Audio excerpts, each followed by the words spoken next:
मान्यवर। सोचना है आपको, भरोसा नहीं किसी का किसी को किसी पर। 20 साल से नौकर, एक सेठ के घर एक आदमी, उसने एक दिन सेठ जी से कहा कि सेठ जी 20 साल से तुम्हारी नौकरी कर रहा हूं, दुख इस बात का है कि तुम्हारा विश्वास अभी भी मुझ पर। हकीकत है, विश्वास बहुत कठिन होता है। देवरानी का जेठानी पे विश्वास नहीं है और जेठानी का देवरानी पर विश्वास नहीं है। यदि सास और जेठानी एक साथ कहीं बात कर रही हैं और तुम्हारी तरफ उन्होंने देख लिया, देवरानी कहेगी ये सब मेरी ही बातें हो रही। विश्वास किसी का किसी पर नहीं है। नौकर ने कहा कि सेठ जी 20 साल में भी मैं आपका विश्वास नहीं जीत पाया।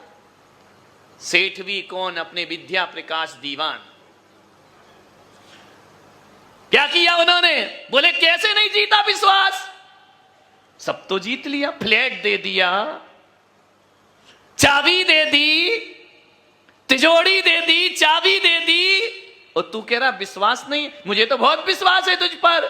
उसने कहा सेठ जी चाबी का गुच्छा तो दे दिया मगर तिजोरी तो खुलती नहीं। ये चाबी इस तिजोरी की नहीं है। ध्यान सोचना, आपको विचार करना है। चाबियां तो दे दी लेकिन खुलती तो एक भी चाबी से नहीं है। विचार करिए, ना सेठ को नौकर पे विश्वास।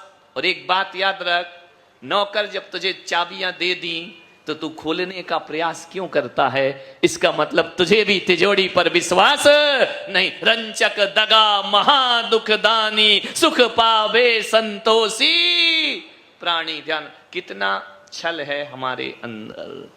किसी का किसी पर कोई विश्वास नहीं रह गया है। क्यों नहीं रह गया? छल है ना, माया है ना। विचार करना। नमन नमन में फेर है, अधिक नमे बेईमान, दगाबाज दूना नमे। लोग आके नमोस्तु कहते हैं, चरणों में पूरा माथा रगड़ जाते हैं, इतना समर्पण दिखाते, इतना समर्पण। मैं कहता हूं सब दिखावा है, कुछ नहीं रखा इसमें। इतना माथा रगड़ेंगे पूरा पसीना मेरे पैर में लगा जाएंगे।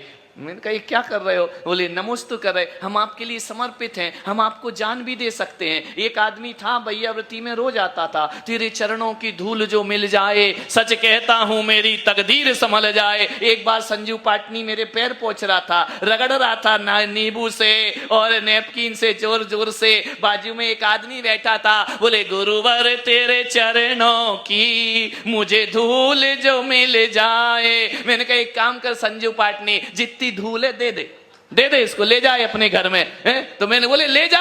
मैंने बोले ये क्या करूंगा? मैंने कहा गा क्या रहा था, बोल क्या रहा था? और एक आया, बोले महाराज मैं तो आपके चरणों की धूल हूं, रोज सुनता, मेरा भी माथा खा गया, मैं आपके चरणों की धूल, मैं आपके चरणों की धूल। एक बार मेरा कमरा भरा हुआ था, मैंने कहा बोल क्या बोल रहा है? बोले मैं आपके चरणों की धूल हूं। मैंने कहा इतने साल में मैंने भी तुझे इसी लायक समझा है, इससे ज्यादा तू कुछ और भी। अरे उसने कहा महाराज कैसा बोलते हो? अरे मैंने कहा तू बोल रहा है तो चल रहा है, और मैंने बोल दिया।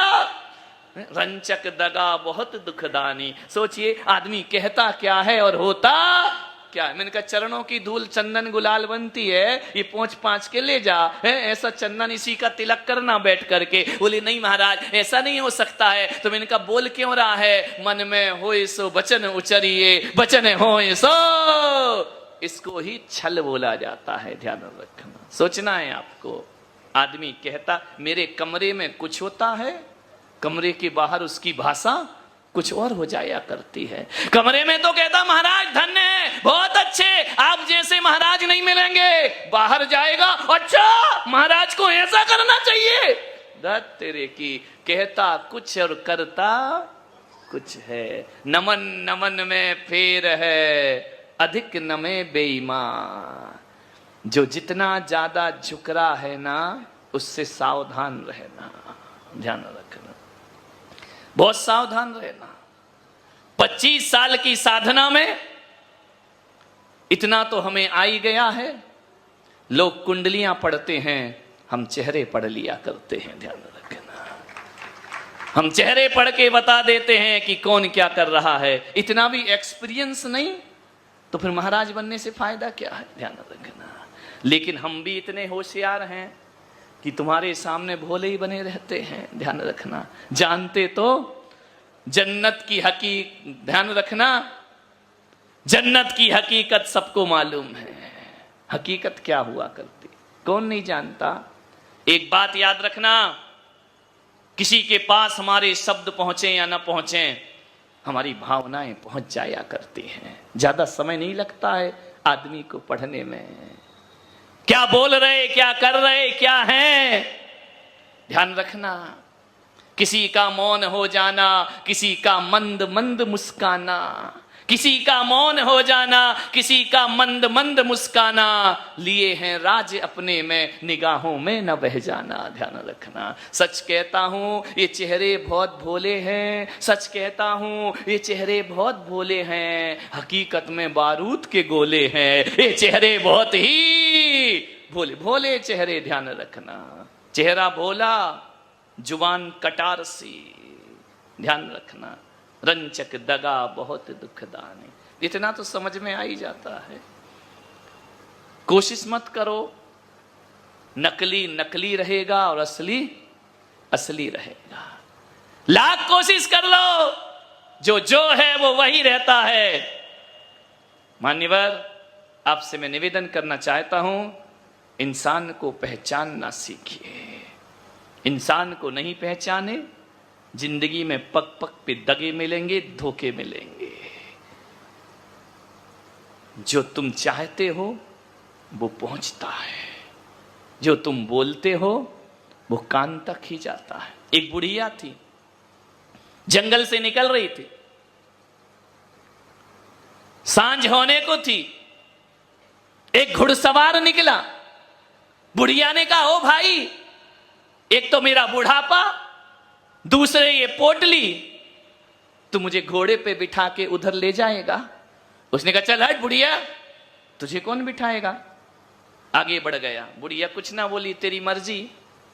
घोड़े वाले के मन में थोड़ी देर बाद विचार आया कि यार जंगल है, बुढ़िया है, पोटली है, जरूर पोटली में दाल में कुछ काला नहीं, पूरे ही काला है। चलो बुढ़िया को बिठा लेंगे, धक्के मार देंगे, पोटली उठाएंगे, आगे बढ़ जाएंगे। लौट के आया, अम्मा जी। बुढ़िया ने कहा, बोल। बोले, चलो बैठो, मुझे दया आ गई तुम पर। आगे जाने के बाद इस जंगल में तुम अकेली कैसे रहोगी, चलो घोड़े पे बैठो और चलो। बुढ़िया ने कहा, नहीं जाना। बोले, नहीं जाना?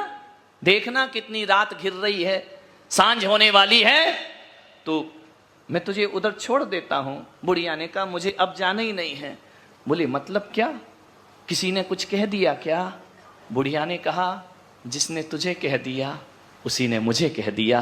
तेरे मन में जिसने बेईमानी डाल दी, उसी ने मेरे मन में सतर्कता डाल दी। ध्यान रखना, भावनाएं पहुंच जाती हैं। जिसने तुझे वापिस भेजा है उसी ने मुझे कह दिया, मत देना, अब वो बेईमान हो गया है। ध्यान रखना, भावनाएं बहुत जल्दी पहुंचती हैं। ध्यान रखो, शब्द कैसे भी हो, एक बात याद रखना, दुनिया शब्द देखती है, ईश्वर भावनाएं देखा करता है कि तुम्हारे भाव आज उत्तम आर्जव धर्म है। निर्मल भाव, पवित्र भाव, छल कपट से रहित भाव होना।